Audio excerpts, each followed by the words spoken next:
What is up, my friends? How are you doing on this fine Friday? Make sure I'm on the right slide here. Oh, let me go shut my phone off. I think one of these days we would get this right and I would not screw something up. Hi, everyone. So today we're doing a video on Ohm's law and the power formula. I'm going to introduce the power wheel. Some of you might be used to seeing... Oh, crap. This guy, I color-coded it so you can tell the Ohm's law part, the power formula part, and the rest of it. And we'll talk a little bit about why resistance and power are not in the same formulas. So when we do Ohm's law has nothing to do with power. A lot of people start doing like little power calculations and they're like, oh, it's Ohm's law. And it's like, it's not. I mean, you could fit the power formula, which is an alternative form of Joule's law. You can fit that into Ohm's law, but it's not actually Ohm's law. Just like the power formula has nothing to do with resistance, it kind of does, because resistors are the things that current's going through to make power, which is why they all work together, but they're not actually the same thing. So before we dive in, let me see if we got any cool comments. Hey, so, oh, there's the live chat. Alex Rodriguez, lunchtime. That's it. Nobody's got anything to say about Ohm's law? All right. Well, let's just get into it then. All right. I kind of hate this board, man. It's so like finicky. All right. So when we talk about Ohm's law, we are specifically talking about a relationship between voltage, current, and resistance only. And Ohm's law was established to figure out if we take an EMF and we bring that EMF across a resistor, how much current is going to start flowing. So those of you that are apprentices and you may not fully understand, we don't like provide amps to a circuit. When we have like 50 amp breakers or something, the panel's not like pushing out amps. The breakers just stop a certain amount of current from flowing. So the voltage that we apply across a load, like a vacuum cleaner or toaster or something, the internal design of the resistance of that load is going to either stop or allow a certain amount of current. It's going to draw current through the entire circuit. So that's how current flows. We don't really have any ability to like ramp up or like slow down current or alter current. What we can do is we can either change voltage or we can change the resistance. The current's just going to naturally flow however it flows. So when we talk about Ohm's law, we're specifically saying voltage across a resistor, how much current. And we can figure any of these things out by rearranging this equation.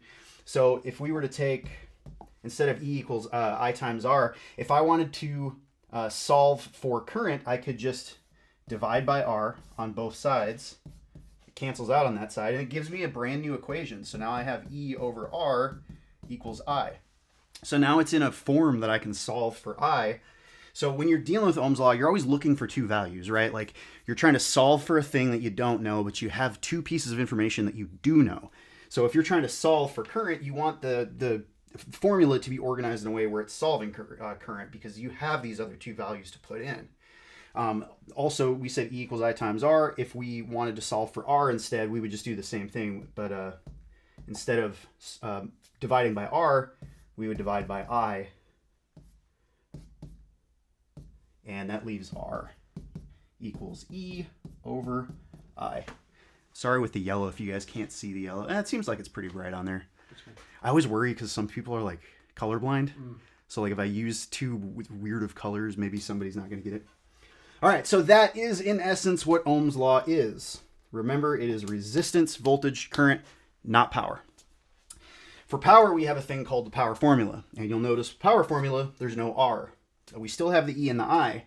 And what this is saying is if we have a certain voltage that we apply to a circuit, the amount of current that's flowing and the product of the voltage and the current is going to equal a certain amount of joules of energy transferred over time. So the amount of power, when we say power like watts or wattage, 1 watt is equal to 1 joule of energy transferred from like a generator or something to a load every single second. So it's a rate. Same thing with current. When we look at current, when we say amperes, there is no such thing as amperage. We have current, and current by itself is not useful, but current as a rate of flow over time is really useful, and that's what the ampere is. It's a certain amount of coulombs of charge moving per second past a point in time. The amount of charge isn't like statically just sitting there, isn't actually doing anything, because charge just sitting by itself doesn't transfer any kind of energy. We have to move it, and the rate at which we move it is why we use the ampere. So if you're out in the field, I've been on this like tirade lately about the words voltage and amperage. We don't say voltage and amperage. Voltage and amperage are not words. For amperage, it's current. We have current, that's the thing we are trying to measure, and the measurement, the units that we measure it in, is the ampere. So we have a certain amount of amperes of current, and with voltage, we're talking about EMF, electromotive force. There's a force that we're trying to measure. The force is measured in the volt. So we have a certain amount of volts of force. That's why we don't say voltage. Now, I'm not going to stop the entire industry. You're not going to get fired if you say voltage and amperage. But if you're going to say them, you might as well say ohmage too. How many ohmages of resistances do you get? How many, you wouldn't say that. You say resistance is what I'm testing. How many ohms of resistance? You wouldn't say I'm testing how many voltages of voltage. It doesn't make any sense. There's a whole long thing we can get into how it's scientifically inaccurate to have a measurement of a thing and the units of the thing. And it has to do with how the actual measurement, the things we're measuring, are all vector quantities, so they have both magnitude and direction, but the units of measure are all scalar quantities, so they don't have a direction. So they're literally, physically, and theoretically not at all the same thing. So if you want to speak right, stop calling plugs plugs, they're receptacles, and stop saying voltage, say EMF or potential. All right, I'm off my tirade. So, power formula. We're just trying to figure out how much power is transferred when current flows by applying a voltage across it. Now, when I sit here and say, it has nothing to do with resistance, it does, because what are we pushing the current and the voltage through? A resistor. And based on that resistance, a certain amount of power is going to be dissipated out of the circuit. So when we talk about power in this sense, we're talking about power being dissipated from the circuit. So another thing, if you guys don't really know, what resistors do other than just oppose current is they oppose current, and as a byproduct, they dissipate heat out into the environment. This is why incandescent bulbs get really, really hot and start glowing, because they're really a resistor. They're kind of an inductor because they're really just like a coil, but it's just an air core, and it's such little amount of inductance that it's really negligible. So we just consider it a resistor because it does dissipate heat and light out into the environment. So every kind of resistor that we use, every one of them is dissipating heat. It's transferring power from electrical energy, charges moving in a circuit, and it's changing forms of that energy. It's still the same energy, it's just not electrical energy anymore. When it goes through a light bulb, it changes into luminous energy, light energy. Or if you put your hand next to a halogen or an incandescent bulb, specifically heat, thermal energy. So in a circuit, all we're doing is we're taking spinning mechanical motion from a generator somewhere, and instead of that spinning mechanical motion, we're hooking wires up to make current flow back and forth in wires. We're now calling that energy electrical energy because it's in conductors. And then once we get to a load, like a fan, we start spinning a thing again, mechanical energy. So electricity isn't a thing we just grab onto and create or destroy. All electricity is, all the electrical current that we deal with, we're taking some kind of natural crazy power and we're letting the energy of that flow through wires and then changing it again back into some other useful kind. So that's what we're doing with electricity. Okay, I keep getting off my point. Power formula. Let's look at this. There's an easy way when you're out in the field to try to remember these formulas. If you draw these charts, just remember it starts on the top and then reads left to right, just like you would read a book. This sounds like ear, as a mnemonic that you listen to. Ear. It's a stupid spelling of ear, but it's ear, right? And this is pi. So for Ohm's law, just remember, Ohm's law is an ear, pi is pi, and I always just say ear pi because it sounds gross. And there's this secret in mnemonics. If you ever try to memorize things, you'd be surprised at how much stuff you can memorize if you're intentional about it. But mnemonics is this whole idea of trying to put really absurd things to pieces of information you're trying to memorize. So the crazier in your mind you can make something look, if you just wanted to remember ear pi, just remember remember me, think of me, pulling this nasty thing out of my ear, or a piece of cheesecake or something. I guess that's cake, not pie. It's arguable. They're kind of whatever. Just remember ear pie. So that's how you can remember these. Always start at the top, left, right. And you can always remember I's just kind of in the same position. But that's how you know how to deal with them. Now you will notice that E and I are in both of them. So there is a way that we could take this and smush it into this formula. And once we start getting into the overall formula wheel, I'll talk about how that actually works. Before I move on, let me see what we got. Comments. Alex Rodriguez. Keep seeing that name. Yes. What's up, my dude? Love Ute videos, Dragon. That was a spell type, I guarantee. Emil, hello. Zach, gestulations. Zach, why you always got to say weird stuff, bro? He's always making things weird.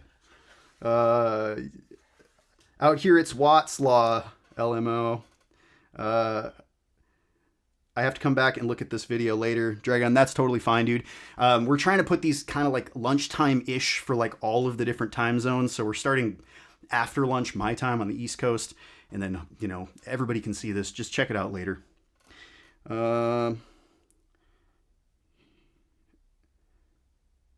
After 2 months, I have government job exam, and I watch your videos to boost up my knowledge. I'm from India, Kashmir. All right, cool. That's awesome that you're able to gain something out of all of this. All right, so now that we know how to deal with these formulas, anytime you're trying to solve for a value, the trick with these wheels is whatever you're trying to solve for, you cover. So where these are in relationship to each other actually tells you something. So E equals I times R. So these things are all going to be multiplied by each other on the bottom. So if you're solving for E, you would cover E, and the formula to solve for E is I times R. If you're trying to solve for I, you cover that, and look, E is over R, so you would just say divided by E over R. So that's actually the formula. I equals E over R. Same thing over here, solving for resistance, just cover it, and it's E over I. And all of the same things here, you just do division, division, multiplication. So it's really easy to see. Like, I think it's easier to remember these wheels than it is to try to actually memorize the formula. Like, I've been doing this for almost 20 years now. I'm in school taking calculus. Like, I'm trying to learn electrical engineering. And I still to this day write this down on a piece of paper because I can't remember, you know, like which one of them is, you know, and I deal with this stuff all the time. I'm writing a textbook. I'm talking like writing articles. I'm teaching videos. Like, I'm covering this stuff all the time. And my mind works better visually. I'm just one of those weird learners that I have to relate something visually. And that's, I think, why I speak in analogy all the time when you guys watch the videos. I'm always just like trying to visually cram things rather than just like linear logically. That's just my way though. So if that helps you guys, just remember these charts and you'll never forget them. You just got to remember top, left, right, ear, pie. Dustin pulling an ear pie out of his head. That's gross. That's so disgusting. I'm sorry. That's one thing you can get from this video. It's to memorize, to put that visual in your head. But if you do that, you're never going to forget it. 20 years down the line, you're going to be like, yeah, I still remember that Dustin idiot on the interwebs pulling ear pies out of his face. All right, so let's look at a few examples. I put this down here so that you have a reference. In this one, let's say we have a circuit, right? We have a resistor. Each one of these is just a resistor, single load in the circuit. If we don't know what our voltage is, but say we had a resistor in front of us, and this resistor, when we put our multimeter on it, tests 24 ohms, or it is written 24 ohms on there. So we know our resistance. And then we take our clamp-on ammeter, put it around the wire, and we're like, oh, whoa, we have 0.5 amps flowing. Okay, well, I'm so far away from the panel right now, and for some reason I'm not able to test voltage. I don't know. But you can calculate what the voltage of the power supply is. So we have two bits of information, right? We have our I, our current, and we have our R, ohms. So we're going to be trying to solve for E. So what is E? It's just I times R. So E equals I times R. Drake, your phone shut off, so I can't do the calculations. Will you I'll just type these in, make it faster, so these people don't have to suffer through my mental math? So 0.5 times 24. Yeah, 0.5 times 24. It should be 12. Yeah. Guess we had a I calculator. could have just done the mental math on that. Sorry, fellas and ladies. All right, so then 12 volts is our answer. That's not too hard, right? It's just remembering this chart, and that's why I drew the chart here. Every one of these has the chart next to it because I have to look at it visually. Raise your hand, like put like a thumbs up or something in chat if you just have all of these things memorized and you don't need to visually do this, and I'll like give you a cookie or a sticker. I'm not going to give you a sticker. I'm just letting you brag a little bit in chat. All right, so the next one, if we're solving for I instead, we're going to be boom right here. Cover I, we have E over R. So we know our voltage, we know the resistance, but for some reason we don't have our ammeter with us, and we just can't test to see what the current is. Or say we're out in the field, like a real world example where you would use this is, say that you have a heating element in like a furnace or something, and it's a 48 ohm heating element, and you know you have a 240 volt service. You know you're running 240 of this thing.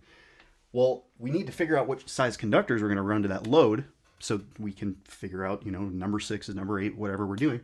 So we need to know the current that's flowing through, and that's how we're going to be able to size our wires. We can't do it elsewise. So we just say, okay, cover I, because that's what we're trying to find. Take our voltage over our resistance, 240 over 48. 5 is I. I equals 5 amps. Amperes. All right, cool. Not too bad. Last one's going to be solving for resistance. So if we have a 120 volt circuit and our ammeter, when we test, shows that it's 10 amps, to figure out what kind of resistance that is, say that like the load's bad and we need to pull the resistor out, put a brand new resistor in. So we need to call a company and be like, hey, I need this very specific size resistor because the wires are already the size they are. I can't exceed that. Voltage isn't going to change because we already have a panel and that's the voltage. So to figure out what size resistor you need, you just cover R and you have E over I, which would be 120 divided by 10, 12. I beat you to it. 12, well, that's a crazy ohm symbol.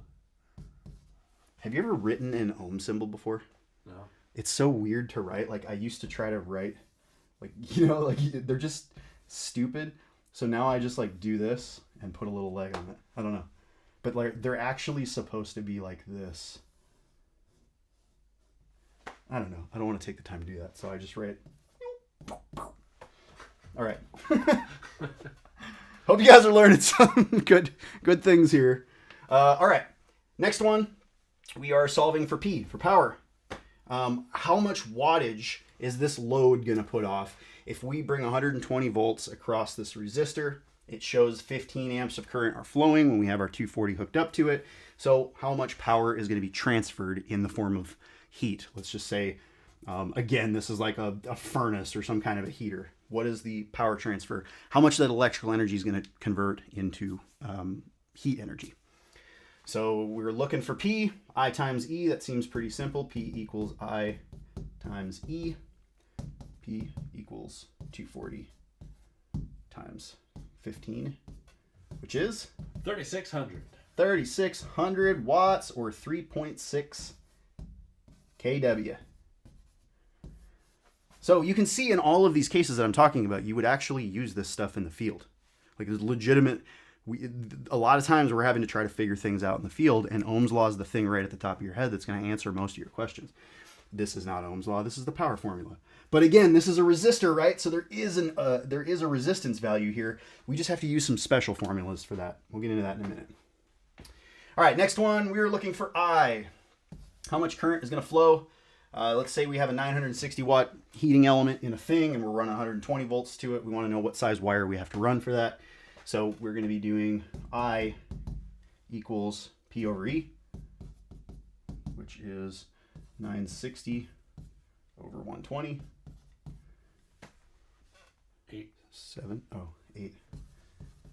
8 amps. 8 amperes. All right. And the last one is solving for voltage. If we don't know our voltage, we've got a 1500 watt heating element in front of us. We're detecting that there's 12.5 amps flowing through it, but we don't know what the voltage is. For some reason, we can't test that. So we just want to know what the system's voltage is. We're going to be testing for voltage. So we have E equals P over I, which is 1500 over 12.5. E equals 120. 120 volts. Boom. So I hope you guys are seeing like the usefulness of this out in the field. Many of you probably already know it, but there is a lot of people that struggle with understanding like the relationship to power and voltage and current and like how resistance plays into it, because there are weird times out in the field where like if you change your voltage and you increase your voltage, your current goes down. But there's other times, depending on which formula you're using, if you increase voltage, current goes up. So if you're dealing with Ohm's law specifically, you're not dealing with power. So you're going to have a directly proportional relationship. If you increase the voltage, you're going to have more current flow through a fixed resistor. But if you're talking about the power formula, it's different. If the power formula, like a transformer, is a good example of this. If you have a primary side of a transformer, whoops, I wasn't prepared for this one, sorry. Let's say we have a primary coil on our transformer and a secondary coil, and we have 480 volts that we're feeding into this, and we're getting 240 volts out of it. We're going down in voltage, but the current, if we have like 10 amps flowing through here, we're gonna have 20 amps flowing through this side. So it's like, whoa, you just said voltage and current. If you have a resistor, if you raise voltage, you're gonna raise current. But we're not talking about a resistor. Now we're talking about power. Inside of a transformer, your power, if you have like a 50 kW transformer or a 50 kVA transformer, you're fixed at that 50 kVA. So your power is the thing that's fixed. So in order for power to stay fixed, in order for 50 kVA to come in and still just changing the ratio of numbers, 50 kVA still comes out, then these things have to inversely relate to each other. They have to inversely adjust. So when you're speaking about power, you're going to have voltage and current in opposition to each other or inversely proportional. But with a circuit with resistance, you know, if we send a lot more potential across that resistor, we're going to have a lot more current flow through it because the resistor is fixed. If we change the resistance, if we like raise the resistance and raise the voltage, then you could probably get your current to stay fixed. But you're always going to have a directly proportional relationship with voltage and current with resistors, but with power, you're going to have inverse. Did I kick that horse dead enough yet? All right, let me see what we got.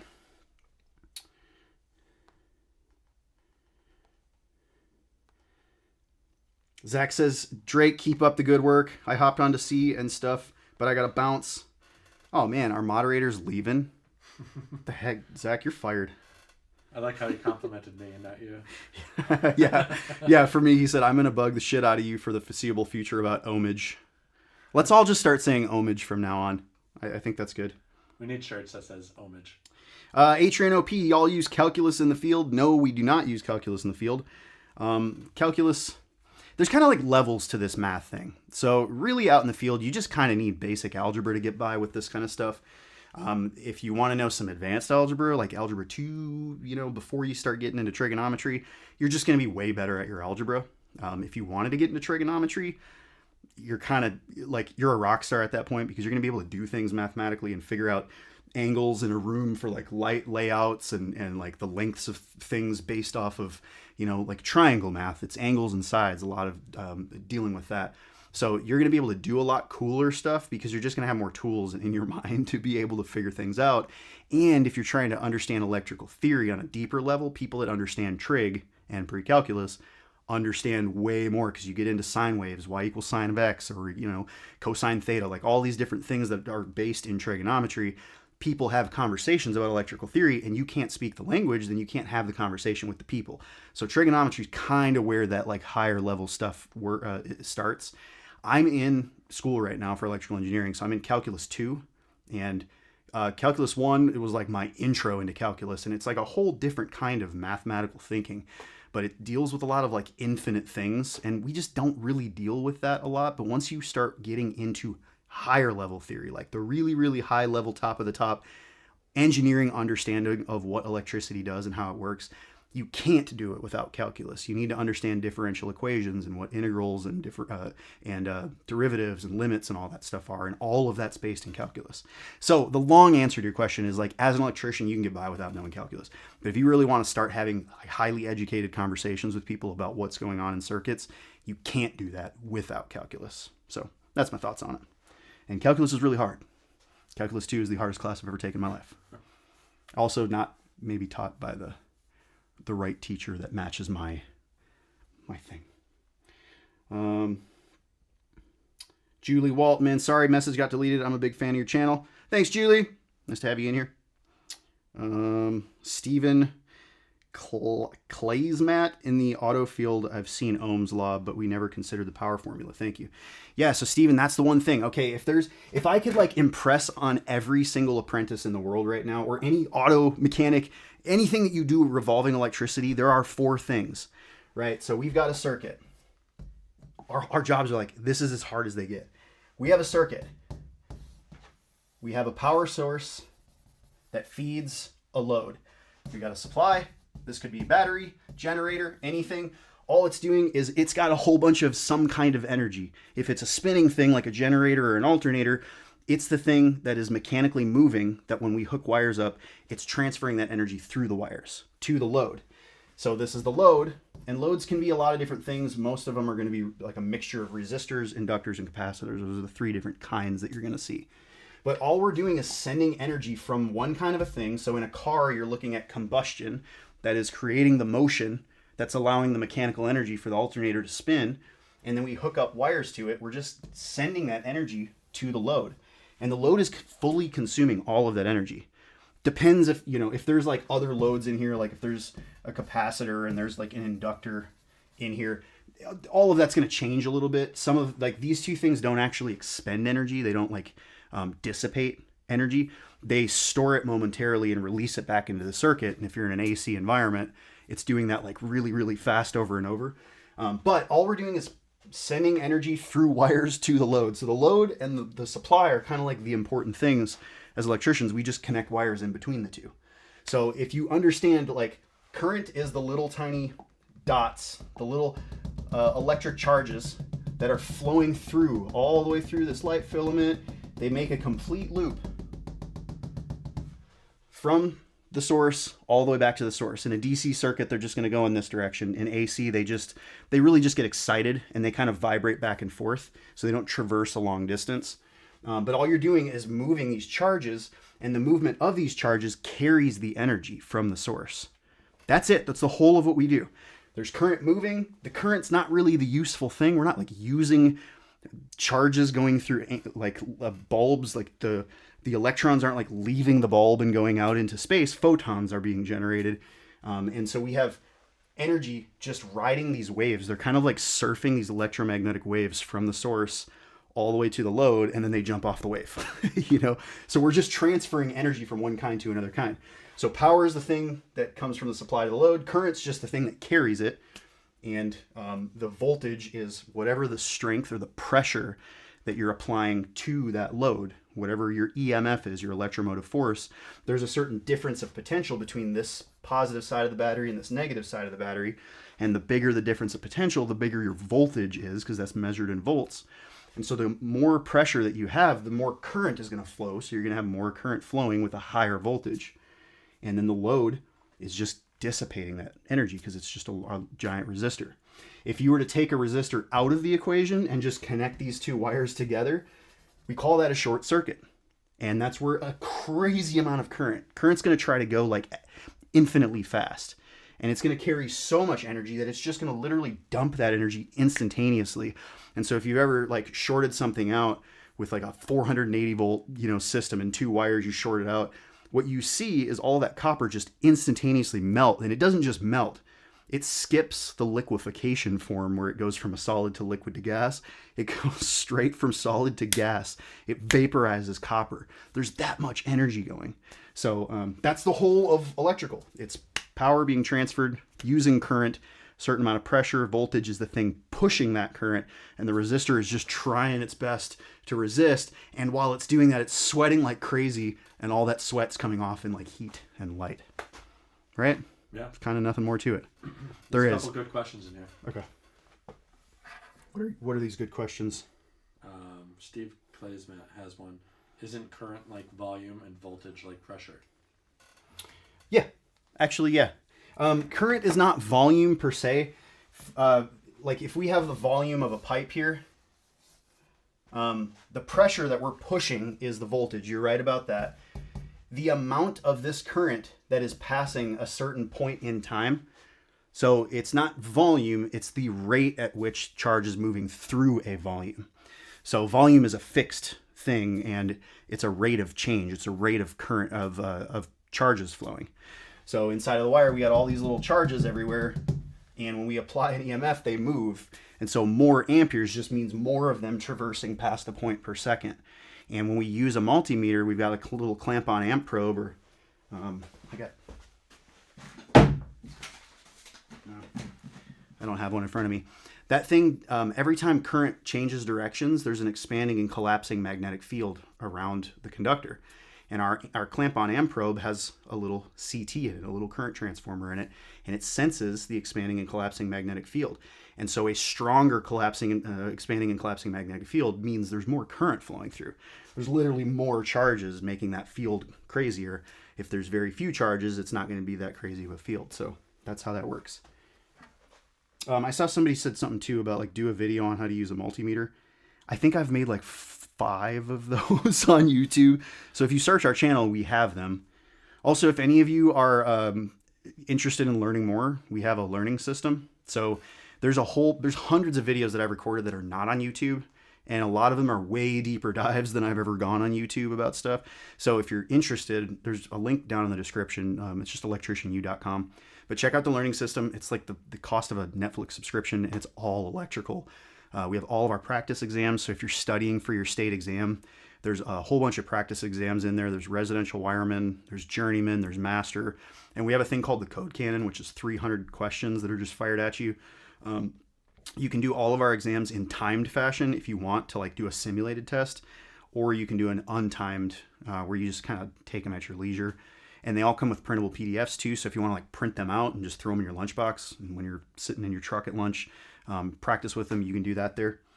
But yeah, so any of you that want to learn more and get into crazier stuff, the other thing about the learning system is we're listening. It's literally like me and some of my people that work for me that are in there all day, every day. So if you find something that you're like, oh, you don't have a video about this, just email us, dude, and I'll get on making one. So it's kind of like a members thing. So yeah, anything you guys want in there, we're trying to make it for you. All right. Hardeen Live took an Electric 101 course and 60% of the videos were from your channel. I guess that's like, I can't be mad at that, right? Like I could, but I don't care if other people are like making money off of us. As long as they're not doing anything that's like shady to people. But most of the schools in the U.S. are using my content too. Like I get people that send pictures all the time of like, you know, the whole class sitting there and it's like a screen with my face and it's like, hey, look who's teaching our class today, you know. So I love that. I'm glad that you guys get some actual utility out of the stuff that I'm doing. Always looking for recommendations. So like in chat right here, please put any suggestions that you have. Next week, we're not going to have a live because I'm going to be going to Austin. So I'm just going to be gone for a week. But if you want to see very specific things, like what do you want the next live to be? Throw some suggestions down. And literally we look at it to try to figure out what the next video is that we're going to do. So, and it's all kinds of stuff. We do code, we do theory. We did tools a couple weeks ago. We'll do materials. I thought about doing something where we get a bunch of different GFCI devices and arc fault devices and stuff and just talk about how series arc fault, you know, parallel arc fault and dual function, how all these things work. But really anything, any direction that you guys want to go with these lives, we do them at lunchtime on Fridays. So hit me up with some suggestions in here and we'll write them down. Dustin, are you going to get your degree in electrical engineering? Carl Lewis, I am trying to do that right now. It's very hard to be a 39. I'm clinging to that word 39 until next month. All right, Drake, don't judge me. My birthday's in a month. As a 39-year-old man. Oh, man. Yeah, I'm in college classes right now. So I'm trying to get my degree. I don't want to like change from being an electrician to being an engineer. That's not the point of it. I just want to be able to speak the language of electricity as fluently as possible. And I want to be able to have like really profound conversations and ideas and things like that. So you need a high degree of mathematics and physics to be able to have that kind of an education. And for me, like, it sucks that I got to pay money to go get the thing, to get a degree and a piece of paper. But I don't care because I'm not looking for a job. I just want the knowledge. So good question. Atrian OP, the physics of it is crazy. Yes. Devo, I love electricity. Steven, simplified to volume of electrons, I guess. I get you. Yeah, I think what I was trying to convey, Steven, is it's not just the volume, it's the rate charge moves through the volume, right? So like when we say an ampere, we're talking about charge movement per second. So it's movement through a volume. It's not just the volume itself. You're not wrong. You're not right though either. I just want to convey that the most important thing, people don't consider this when they talk about amps. They just think there's these like amp things. It's like, no, what's happening is there's these little crazy, there's quintillions of electrons for 1 ampere. There's 6.2 or 6.4 quintillion electrons per second that are traversing a line in that wire. And then, 10 amps would be, what is that? 60 quintillion. A lot more. A lot more. Yeah. So it's movement. It's not static volume. It's the movement through the volume. I know, I kind of feel like you know that because the level of question you asked was accurate. But so I'm trying to give you an equivalently respectful, accurate answer back. All right. Atrian, ever go to Houston? Not a lot, man. I lived in Austin for 27 years. I've been, because of that and because of being an electrician out there, I've been all over. I've been down to Corpus and Laredo and Dallas. Like, I've been all over that damn state. 30 years of living there will do that. But I don't frequent Houston. I have really no reason to go down there unless it's for work. My kid's in Austin. So for those of you who don't know, I'm living in Massachusetts right now, but in probably about a month or two, I'm going to be moving back to Austin. So maybe I'll come holler at you in Houston. I don't know, man. Houston gets a lot of floods these days. How y'all doing from all the weather, all the crazy flooding and everything that you had? I mean, it's been a few years, but you guys went through like a ringer from weather for a while there. All right. Minty meow. Minty meow. Kind of off topic, but I'm 23 years old. What do you think of project engineer role? I'll be starting college in the fall. First one in my family. I mean, any kind of engineering is a good kind of engineering in all reality. There are certain degrees right now that are happening. Like a part of being an electrical engineer is I have to take computer programming. And all of my professors are having to deal with the whole fact that AI can program and it's taking all the software engineering jobs.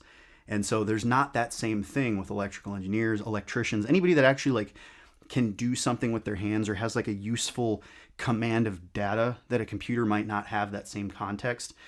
So in like computer programming, being a data researcher and a data analysis is something that an AI can't do. There's intelligence that AI can replace, but actual skill and knowledge beyond a trained body of data, they can't do. So like people are always saying, well, are electricians ever going to get replaced by AI? No, dude. You need to turn wrenches and pull wire and get ladders off trucks. And like, sure, robotics in 30 years might be able to do that if you had a company and you could afford a $700,000, robot per employee that you need. It's just not going to happen. So the skill part is what keeps us safe in a job. But anything that's just knowledge-based, intelligence-based, AI can do. So a project engineer, it kind of depends. I would look a little bit into that field and really look, maybe call some companies and be like, hey, can I come and sit with you guys and just kind of see what you do from day to day? Because the other thing too is the engineering side of things. People always think engineers do certain things, and then when they realize what it actually is as a job, a lot of engineering is just sitting behind a desk, or on a computer screen, doing little calculations and trying to figure out, plans, put stamps on plans, stuff like that. So make sure that it's something that you think would be fun so that you'll be good at it. Because anything that you want to do in life, if it's just a job, you're just going to show up for a job. But if you're like on fire, passionate, and you love what you're going to do, you're going to excel beyond anybody else and you're going to take it seriously. So that's my advice. Undead General, what do you recommend as a first step to become an apprentice? It depends. I guess I would need to know where you live. So there's the union route. A lot of the bigger cities like, San Francisco, LA, Dallas, New York City, they're very, very unionized, meaning the union is the stronger organization in that area. So a lot of times you don't have a choice. You have to go and do union work, which the union's a great program. The only problem with those big areas is a lot of times these programs are like on a 2-year, 3-year wait list. So trying to get into them can be really, really difficult. If you don't live in one of those huge huge places, the union makes up roughly like 10 to 12% of the entire electrical force in the United States. So the other 88 to 90% of the rest of us are not in the union. So if you want to go non-union, the best way to go about it is literally pick up the phone, start Googling companies in your area. I recommend in Maps, if you're in Google and you're searching, organized by map results so you can actually see these companies' reviews. And I would organize by highest rated. So look at the 5-star companies with 5,000 reviews. That's a company you want to work for. That is a consistent, over time, great review system. So you know that you're going to get into a place that like values good work and values their employees, or otherwise they wouldn't have those kind of reviews. People like them. If you're working for a company that has, like 2-star reviews and 5,000 of them, you don't want to work for that company.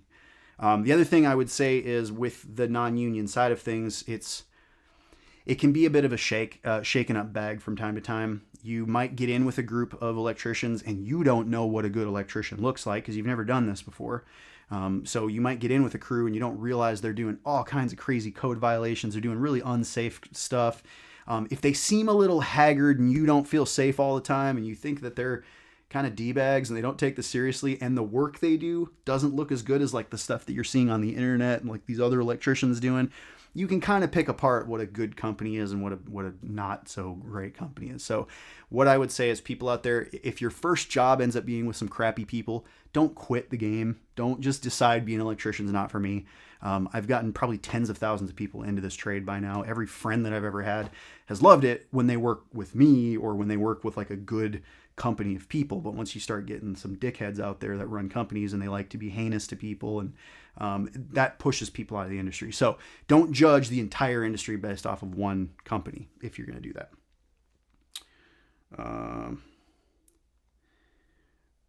Chris D. Croft, I love in Rhode Island. Ooh, I think he meant live.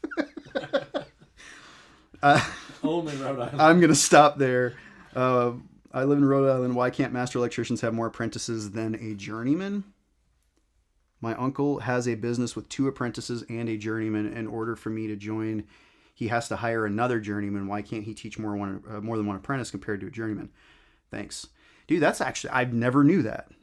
Every state is going to be completely different, right? Like each state has their certain rules that they go by, and there's no federally mandated anything in the electrical trade. Even, state by state, city by city basis. Some people adopt the NEC, the National Electrical Code. Some people don't. Some people get the NEC and they tear half of it up and they write their own code. And so there's not a centralized body. So every state has a board of people, older people, that are sitting there making rules based on what they think is going to make the area great. And so I think that area may just be that these people that are in charge of the licensing board in the area may think, to get the best training, we want to make sure people are being thoroughly trained and we don't want like 15 knuckleheads running around. I don't agree with that. I think that you need way more apprentices. I can run a job with 20 apprentices and every single one of them are getting some kind of education. I'm having them actually do things. They're not a runner out to the truck to just get stuff. I have them putting in breakers and wiring up switches and hanging, ceiling fans and like doing stuff. I want them to be digging the trench. I want them getting up on a backhoe and trying to figure out how to do all this stuff. So my apprentices I work a little differently, and I try to teach all the time by giving opportunity for them to fail because they will. But that's how I teach. And I think it's kind of silly that they would limit you to like one apprentice. But I also don't know. So Rhode Island, Chris, do you guys have a formal schooling structure? Like for you to get your license, is there a certain amount of hours you have to go through school? Or is this all just you call the company, bring some tools, you get hired on a day, and you start clocking hours?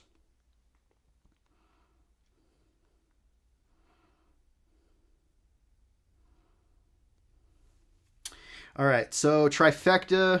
I know this may be an aside question, and I apologize because I have a high respect for how well you explain things. However, I do have a question.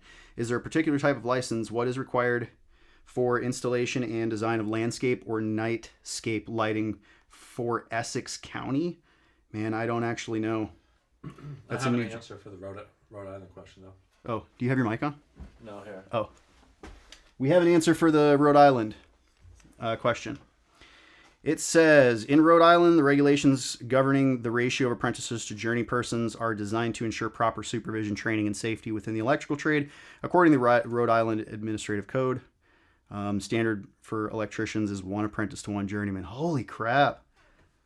For commercial and manufacturing shop environments, after the initial 1-to-1 ratio, additional apprentices can be supervised at a ratio of 1 journey person to 3. Holy crap, that's too much government overreach, I think. Thank you for finding that, though. Yeah. Can you look up the Essex County thing? Trifecta just asked, is there a particular license for installing and designing landscape and nightscape lighting? Essex, we might not be able to find that. That's probably going to be a long one to look for. So I don't know. I don't know New Jersey. So give me a few minutes. Drake's on it. He will figure that out. But a lot of places like Texas, you can have a landscape company and you don't have to have an electrical license. It's everything 50 volts and up pretty much that you can't work on. But anything under that, you can be an audiovisual company. You can do networking, communications, low voltage controls work. You can do all that kind of stuff without a license. But that's Austin, Texas. I don't know about New Jersey. All right. Atrian, are the EEs ones that take part in the NEC? So National Electrical Code is actually a huge conglomeration of a lot of companies. So the electrical engineers, for some companies, they, like some manufacturers like Siemens and Schneider and ABB and all these companies, they have people that sit on the codes and standards board that go into these meetings, and they're on the code making panels. It might be electrical engineers. It might just be professional engineers. It might be mechanical engineers. It might be longtime electricians. It might be just some corporate person that works at a thing and happens to know a lot of electrical stuff. It might be a city inspector or some local inspecting body that is in the code making panel. So the code making panel is made up of a whole lot of people, varying levels of like skill and knowledge. But it's a consensus amongst a huge group of people that meet together periodically throughout a year. I have that answer if you want it. Oh, okay. All right, we got the New Jersey thing in here. In New Jersey, Essex County, the installation and design of landscape night sky lighting are regulated to ensure the safety and compliance with code. Yeah. Low voltage lighting above 10 volts. The law mandates any landscape lighting system operating over 10 volts must be installed by a licensed electrical contractor. Whoa, so over 10 volts? That's kind of crazy. I mean, good for the electricians. It's keeping a lot of work in the electrical industry. Sucks for people that want to not get a license and still be able to do some kind of lighting. Or for any of you trying to do side work, which I think might be the reason why you're asking this question. I had to do that in Austin. When I did my license, I had to go do low voltage stuff because I couldn't do side work doing electrical work or I'd get in trouble. So, not judging you. 10 volts and below, systems operating at 10 volts below may not require a licensed electrician for installation. However, it's essential to verify specific local regulations as they can vary. Yeah, so I would check your state board. So like in Texas, we use TDLR. It's the Texas Department of Licensing and Regulation. You just go to tdlr.gov.org. I think. But it shows all the laws, every single law that you have to do, all the licenses, what the requirements for those licenses are. So just go look that up yourself. I'm sure you'll find the answers you're looking for. All right. Rodriguez, currently in Minnesota. And my folks live in Minnesota. My first year teachers are also get their masters. Are you talking saying that they're all master electricians? Or they have master's degrees in electrical engineering or something.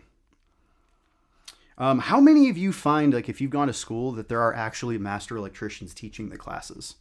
I have been hearing from a lot of schools, a lot of students, that there is a huge shortage of really experienced electricians teaching classes because it's a huge pay cut to leave the field as a 50-year-old, probably making $150,000 a year, to go earn a $25, $30 an hour wage to go be a teacher at a trade school.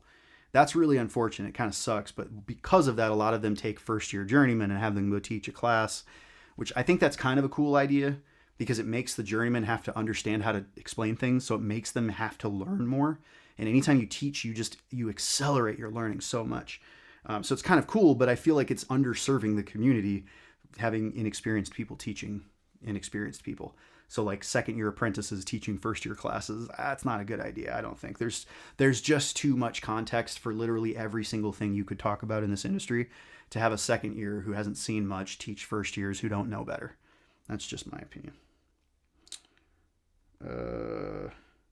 Rodriguez applied to local 343, just waiting on my PEF and aptitude. Awesome, dude. How'd you do on the aptitude? I know a lot of people, the aptitude test like scares them to death. It's a lot of mechanical stuff, a lot of math. Just curious how you did.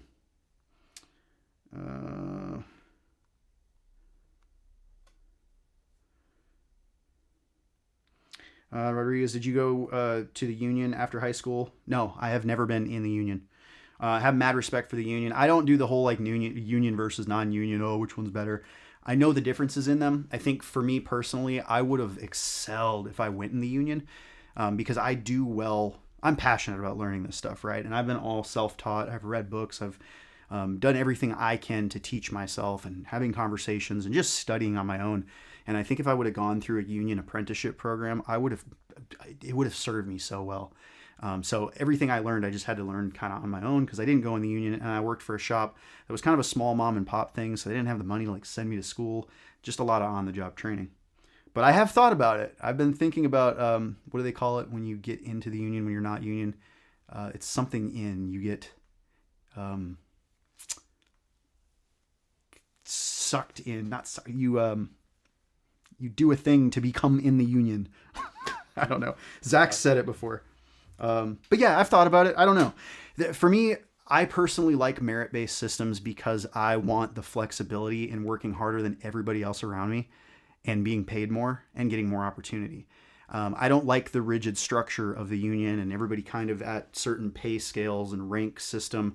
I was in the military, like, it's just not my vibe, the structure of it.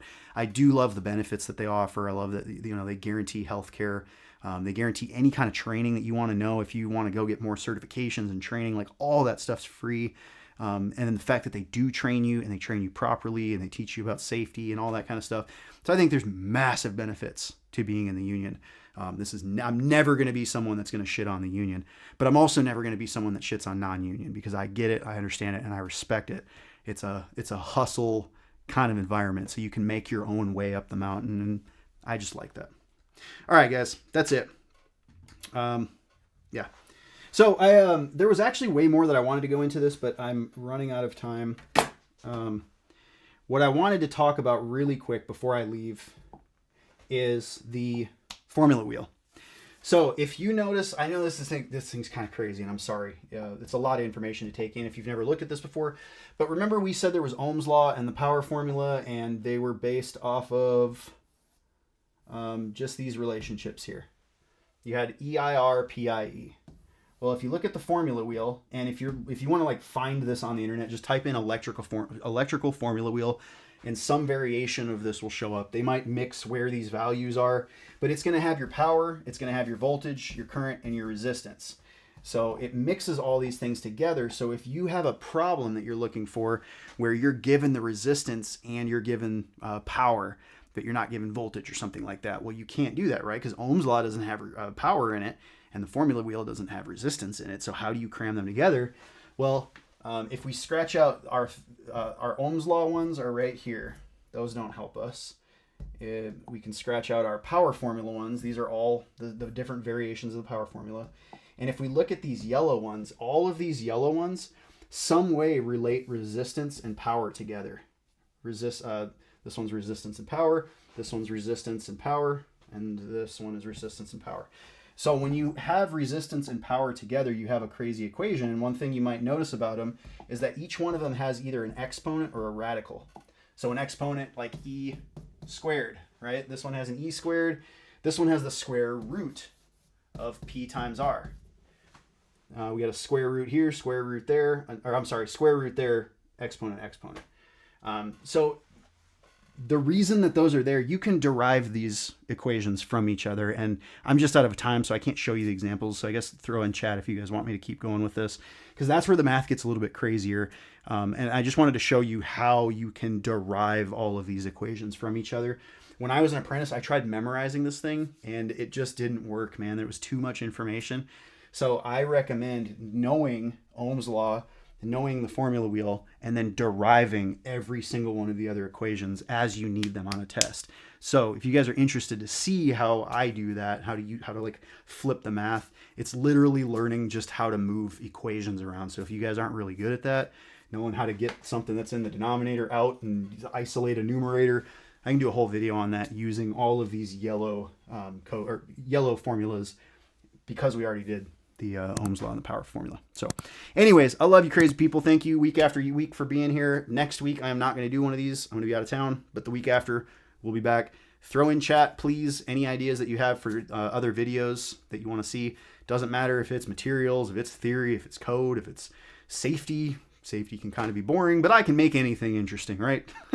So if there's anything you guys want to see you talk about, this time's yours. Love you guys.